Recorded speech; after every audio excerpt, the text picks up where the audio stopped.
Welcome back to Your 1230, the only podcast where our guests tell their story with the help of 12 questions in just 30 minutes.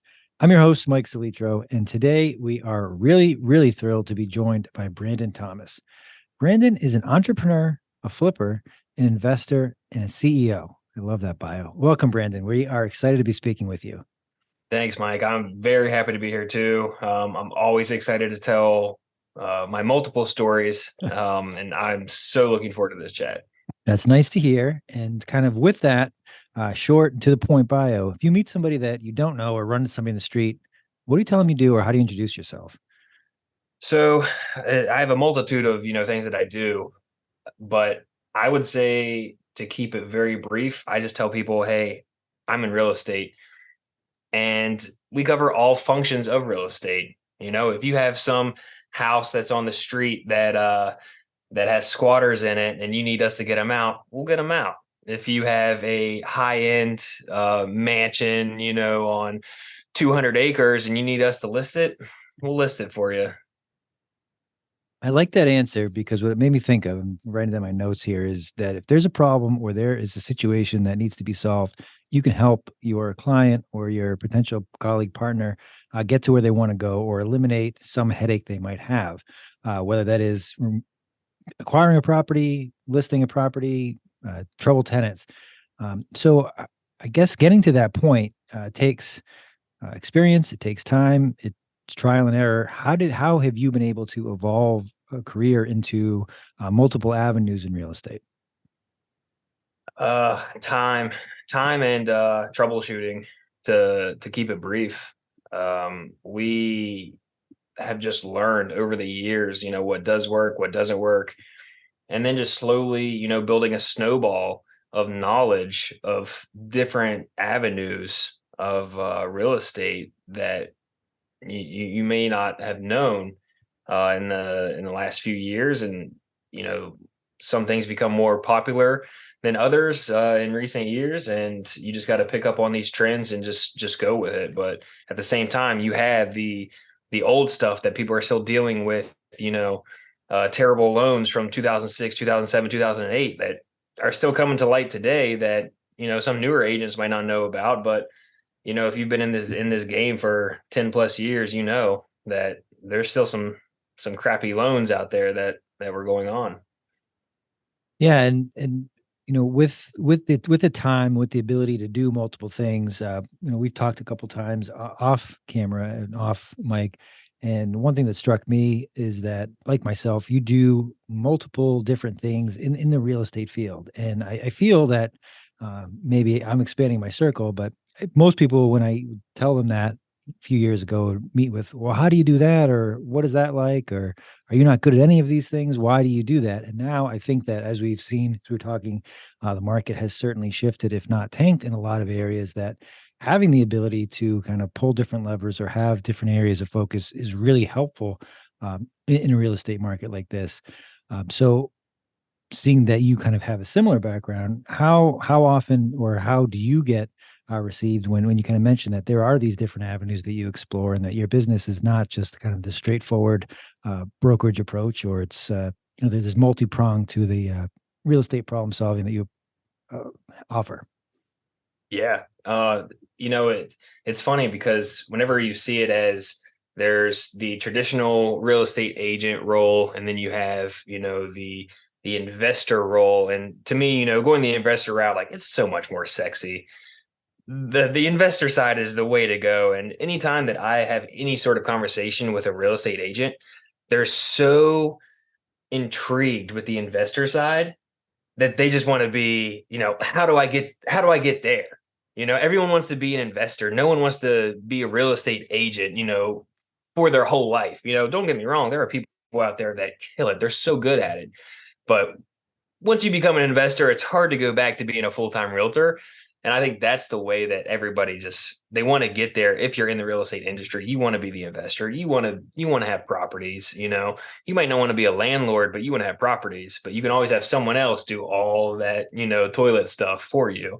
So that would be my response. So a couple things I want to follow up because I'd like that answer a lot. The first of all, I want to say there's nothing wrong if you're good at and you want to solely focus on helping others buy and sell real estate Absolutely. and being an agent, being a broker. Nothing wrong with that if that's your business model that works for you. I find it's tougher and tougher, and there's fewer people out there like that, but nothing wrong with it. Second piece, you describe investing as sexy, and that's what I think of. Is most people think of, oh, real estate investment, very lucrative, great lifestyle or an easy way to make a lot of money. And I laugh as I say it because I know that's not the case most of the times. And anybody, shouldn't say anybody, some people will kind of embellish how both um, straightforward it is and how much money can be made in a quick matter of time. So, as somebody who has seen that side of the market, how do you help people get started, take the next step, or realize that this might be a little more difficult than I thought? It's trial and error again, coming back to that term, because everyone thinks it's easy until you get the ball rolling. Everyone sees the success, but they never see the stairs that you had to take to get there. So to me, everyone thinks it's easy until they actually step in that role and they see like, wow, how did you even run the numbers on this property and make sure it makes sense? After you get the property, how are you making sure that you're communicating with your tenants? What if your tenants find out where you live and they're bad tenants? Like there's so many detailed levels that a newer investor doesn't think about, but you learn these as you go through. Like I have terrible, LLCs out there that I have properties in, that if you go in and, look up the owner of these LLCs, you're going to find my name, you're going to find my address, and we don't want that.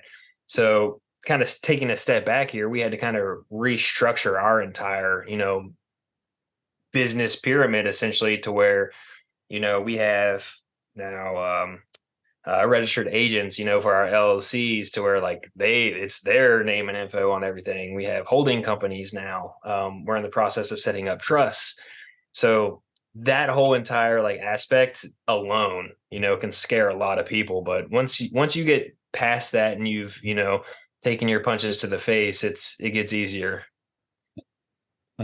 It's funny you say that. I have reminded there was an investor who was in my area who worked pretty diligently to mask the purchase of a property, just because it was part of a larger development and didn't necessarily want to be known who the owner was.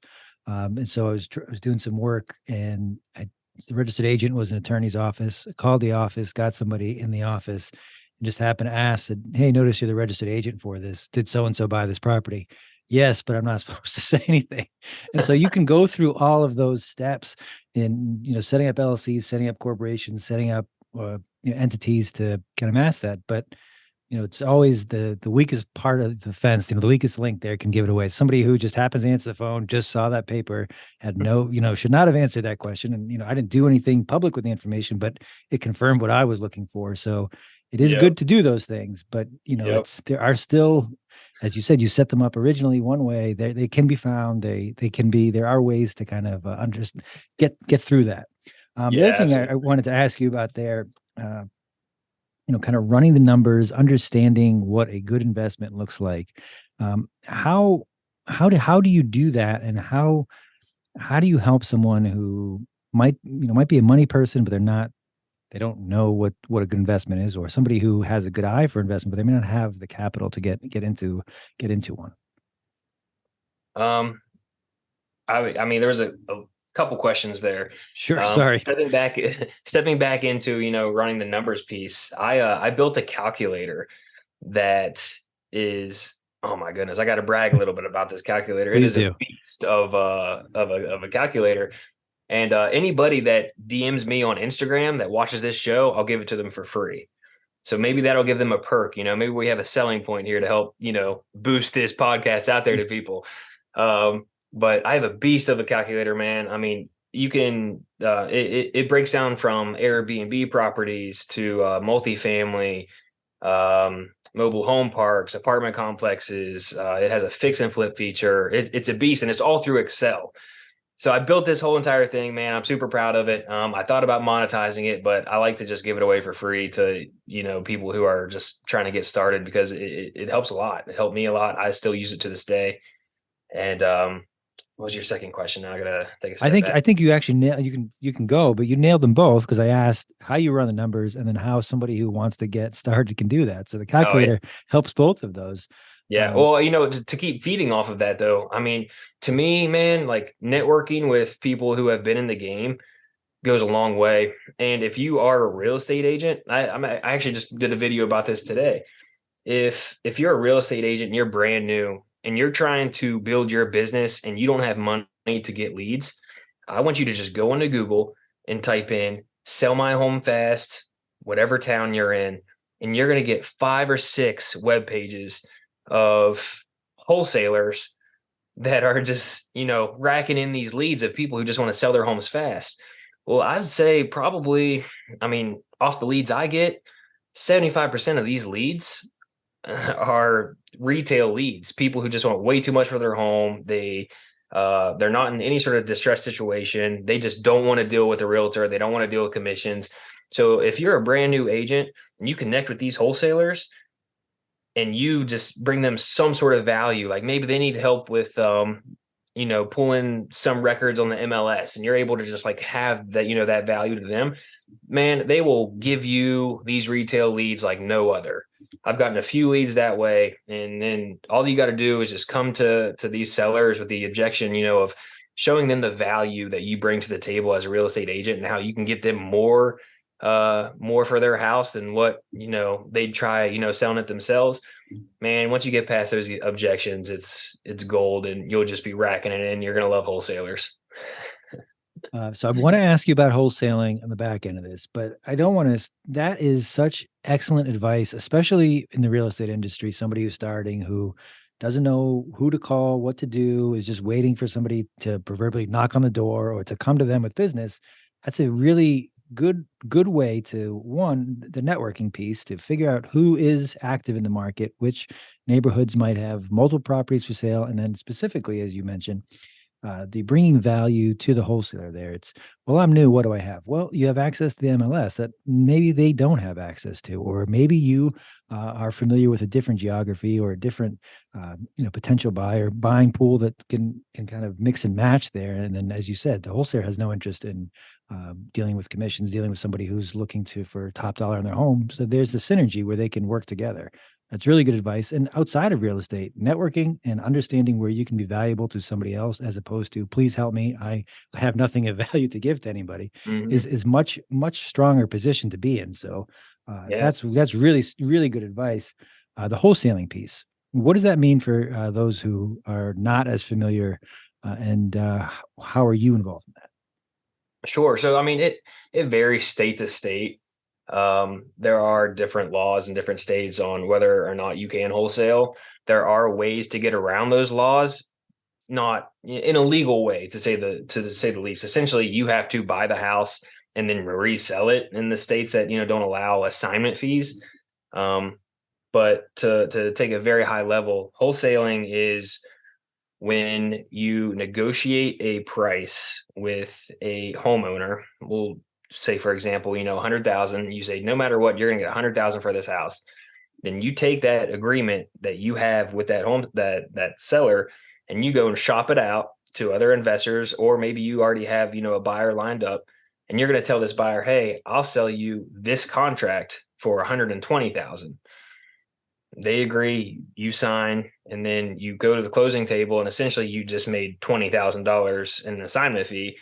But to me, man, if you're looking to get into investing, like I think wholesaling is the easiest way to get into it, because it's really no money out of your pocket if you can network correctly, and if you can negotiate correctly, and if you can target the right type of homes you're going for. Because I mean, I've gotten a few deals where I'm just driving by and I see someone's grass hasn't been cut in a month. I keep a sticky note in my car. I go, I knock on the door. No one answers. I literally write on the note, call me about your house. And then I leave my phone number, and then I sticky it on the door. Hmm. Dude, every single time someone wants to know, what did this guy just do to my house? Why does he want to know about my house? And then that's how I get him on the phone every single time. That's good. Do you have any horror stories or funny stories of someone who's picked up the phone and called off of that or is it usually what is going on? Oh yeah, let's talk. I've never converted any of them, but I mean, they call every single time, but then once they find out like what I want, they're like, oh, they're gone. But yeah, Well, I mean, and go I ahead. get them on the phone though.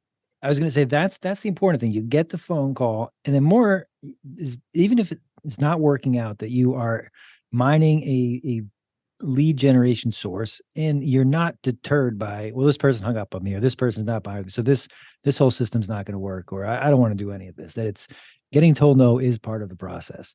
Hmm.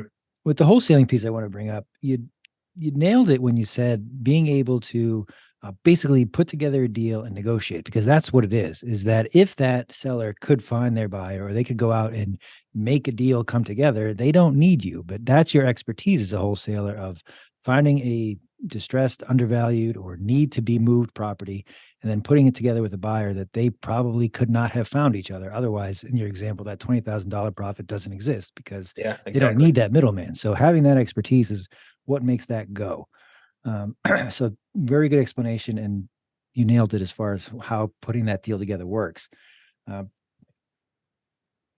One thing I want to ask specifically about that is, how do you, when we're talking about assignment, do you ever need to explain to a seller or buyer that in essence they're paying a premium to have you involved, whereas if you weren't there, they might be paying a less of a fee? Or how do you speak in a way that it makes sense for them, or they see the value that you're providing in this equation?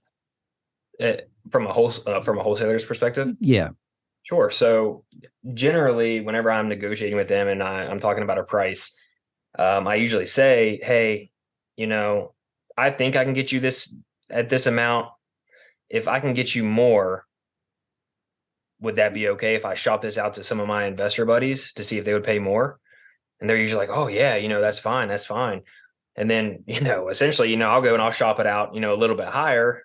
And then I'll still get them more than what I would want to give them as like a cash buyer.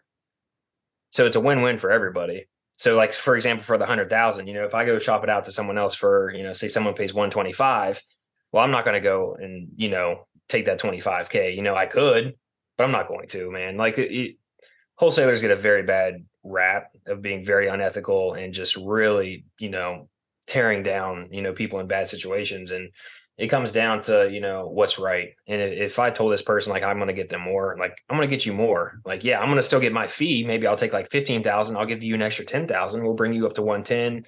I still get my $15,000 fee for doing, all the labor work and paying, the closing costs. But yeah, that's how I break it down. And that's a big thing. And being ethical is not just doing the right thing for the sake of doing the right thing. Obviously, we'd be in a better place if everyone treated each other better, but that's not, unfortunately, that's not going to happen. But realistically here, it is a small circle of people. So if you burn someone on one of those deals, it might happen once, it might happen twice, but word gets out, and that is pretty insurmountable to turn around from. If you're the guy who's pocketing extra from using your example of saying, hey, I'm trying to get you more money, and then you put that money in your pocket, you're not going to have a very long tenure in this industry if that's your MO. Yep, So exactly. probably better to do the right thing, but it also will help your bottom line in the long run. Yeah, absolutely. uh, so we've talked a lot about kind of the non-traditional real estate deals, just we'll call them, outside of the agent. Uh, when you are kind of looking for new business, do you, in your business plan or your systems, do you dedicate a set amount of time or resources to each lead source, or how do you figure out where to allocate your energy? I mean, we're all in on wholesale or like fix and flips. Um, I'd say that's where we spend most of our time on it. And then secondary would be, we get a few buyer leads, we get a few, traditional listing leads, but we are 85% in on wholesale and fix and flip.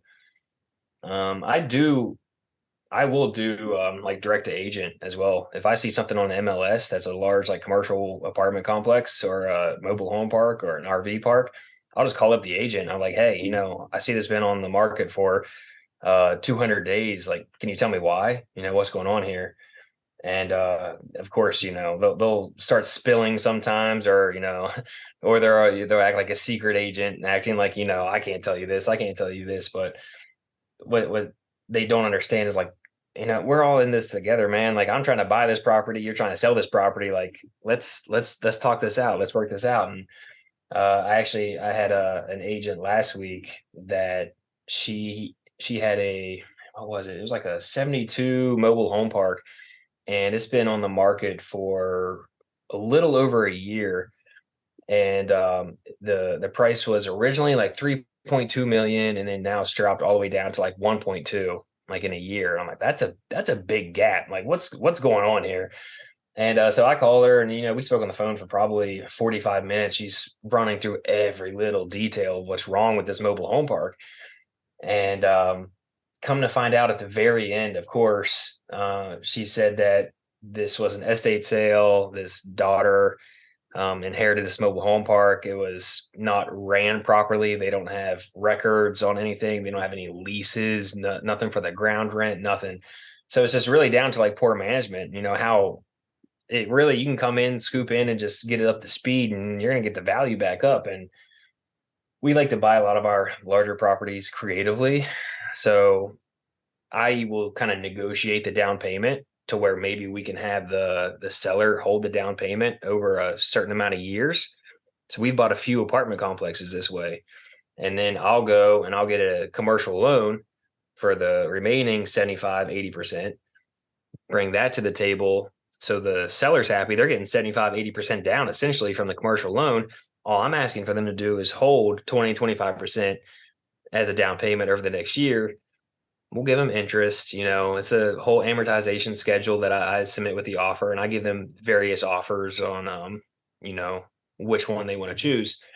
And so I was trying to go this route with the mobile home park, and they were like, no, we just want to step away. We just want to step away. And I guess the daughter's like in her 70s already. And she's like, I don't know if I'm going to be here for 10 more years. And so it's coming over those objections that are tough. But man, if people would just see how much money they make just holding that down payment is phenomenal.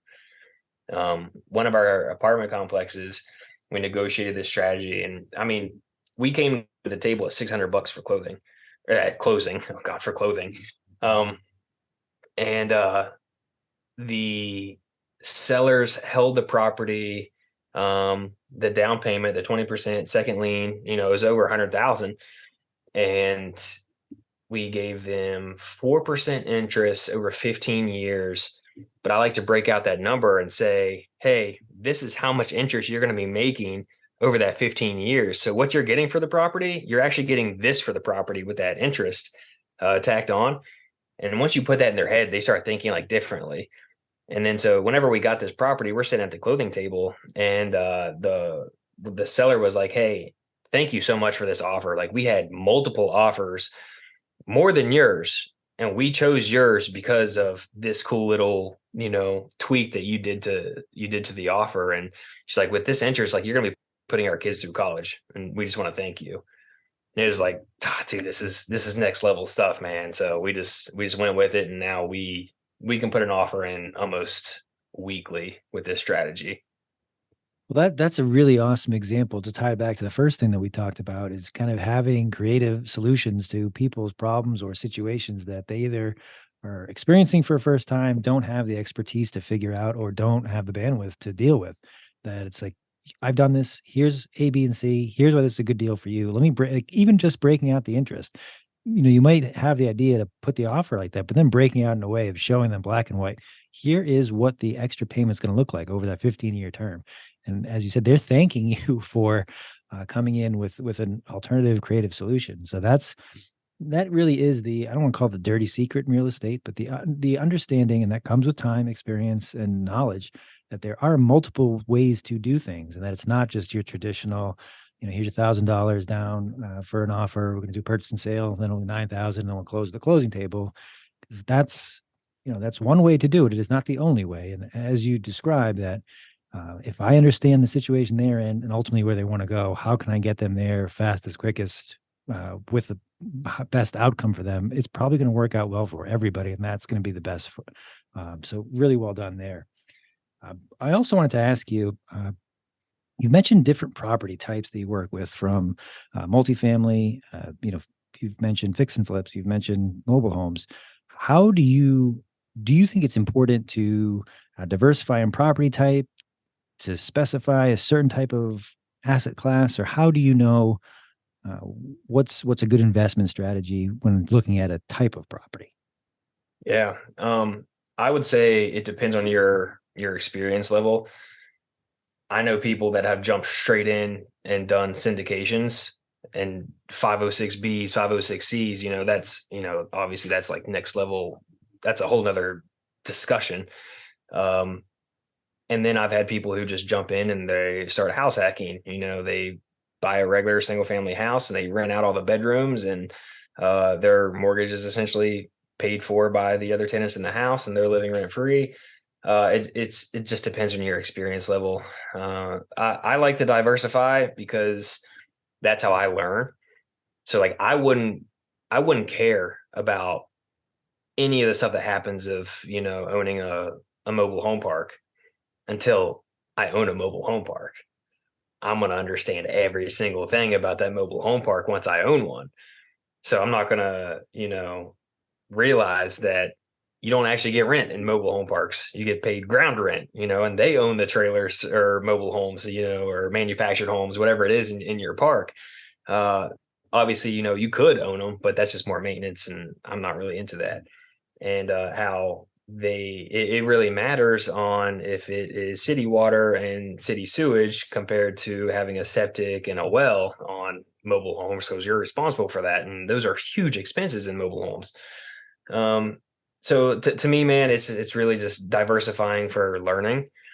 That's how I learned about some of our larger multifamily properties, is how to manage them, how to get property management in place, how to deal with different types of tenants, and then it even gets into a deeper level where you start realizing like there are even different types of tenants out there. You have your traditional tenant, you have student housing, you have Section 8, and it just goes from there. Where, man, like, what am I going to do with this property, and just from a tenant base? So that's how it is, man. Like we have student housing, we have professionals in one, and we have Section 8 as well. uh, but that's how you learn. But anybody can do this. I don't want to scare anybody, because this is all done. Like, I stepped in this with zero knowledge on how to do this. I'm doing exactly what they're doing right now. I'm listening to podcasts. I'm trying to learn as much as I can. And then one day I was just like, screw it. I was like, I'm going to start putting feelers out there to see who else is also interested in this kind of stuff. So I posted on Facebook. This is probably 3 or 4 years ago.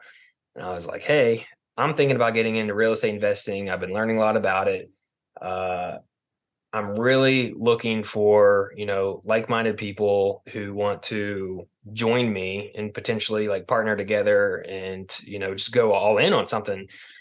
And this gentleman that I graduated high school with shoots me a DM. And he's like, hey, man, he's like, I've been thinking about getting into this too. And he's already like a pretty successful guy, in my opinion. He owns some gyms. He's very business savvy. And I was like, man, if we like combine, his like business mindset, my real estate mindset, we got this. And oh man, yeah, and it was, we never looked back. Now we have even more partners. My brother-in-law partners with us. I have a fix and flip partner. I have a meeting next week with a guy who like literally specializes in helping people out of foreclosure. He This is a cool story about him. Just last week, he stopped an auction 5 days before auction. This seller was in, about to foreclose on their home, and they wanted a certain amount down, and he negotiated to essentially pay up their arrears, and then that was it. Now he's taken over their loan subject to, and then all he had to do was pay 9,000 to get them up to speed in their arrears, and now he owns a house for essentially $9,000 that is already 120,000 below ARV. He's just taking over the payments, the after repair value. As you've kind of weaved through this first of all, we're already at time somehow. Second of all, as you bring up these topics and stories, that ties it together of one, being able to be nimble, understand, and make diversified investments, but also to have expertise that you're bringing to each deal, as you highlight with partners who either focus on a certain type of deal or have a different type of experience to bring that expertise in. And then the collaboration piece kind of just multiplies or exponentially gets you to where you want to be. It's like we've got three of us now who've done this 4 and 5 times in different sectors. So we come together and we can identify what a good deal is, how we can make this work for everybody. So absolutely love that. I do want to end here on this. You mentioned getting started. If someone's listening to this, like, that's it. I'm going to do this. I'm going to get my Facebook post out tomorrow or whatever I want to do. What can they do tomorrow that would help them be in a better place to get involved in either real estate investing or more active in the real estate world? Join local Facebook groups. I mean, you can go on, Facebook, and just type in, I don't know what I'm trying to think of a town. I don't know, Pittsburgh. I say, going to Pittsburgh, just type in Pittsburgh real estate investing group, or Pittsburgh, real estate. There's going to be probably 2 or 3 of them that you're going to click on, and it's going to be a lot of the same guys in each one of those groups. And those are probably the big players that you want to know in that town, and just shoot them a DM. That's exactly what I did with some of the big guys in my area whenever I was like starting to learn. Um, One of my neighbors, like 4 doors down, he has a house that's he's letting it go, and it kills me. And one day I just went and I knocked on his door and I was like, "Hey man," I was like, "I want to buy your house." I was brand new. I didn't have any money. I had no idea how I was going to buy his house, but I knew I was going to figure it out. And so he, basically told me, I'm not interested in selling. I'm not interested in selling, but like I knew he would eventually. And I am on him all the time about it. But I posted on a local Facebook group saying like, "Hey, I think I got this house. This guy's, this is my numbers on it. This is ARV. I think it needs this much work. I think we could get it for this." And I probably had 15 people shoot me messages, commenting on this post, like in this like local group, saying, "Hey, I can help you. I can help you. I'll partner with you. I'll buy this from you." Essentially, that's before I even knew what wholesale was. I could have locked it up and sold it for way higher than I had to do anything on it. But I didn't know that at the time. So to me, if you want to get started, go post in your local groups, tell them what you want to do. There are people who will mentor you. I mean, I'm more than happy to take on people. If you're here in Maryland, feel free, hit me up. I got a good team, and yeah, if you don't mind calling people, come on. Well, that's the thing. That being told no or being okay with rejection is part of this. I'll take this opportunity to say we talked a lot about legal and financial strategies. We are not giving legal advice nor financial advice. But this was awesome. Like I said, I could easily ask you questions all night, but I won't. We'll get out of here on this. If somebody is listening to this and wants to get in touch with you or connect, what's the best way for them to do that? Yeah, you can find me on Instagram at Brandon Thomas Official. You can find me on TikTok at Brandon Thomas Official. You can find me on YouTube at Brandon Thomas Official. I claimed it all. I claimed it all. Nicely done. Nicely done. So we'll post those links. Brandon, this was great. I look forward to doing it again, and I just wish you continued success, my friend. Yeah, you too, my brother.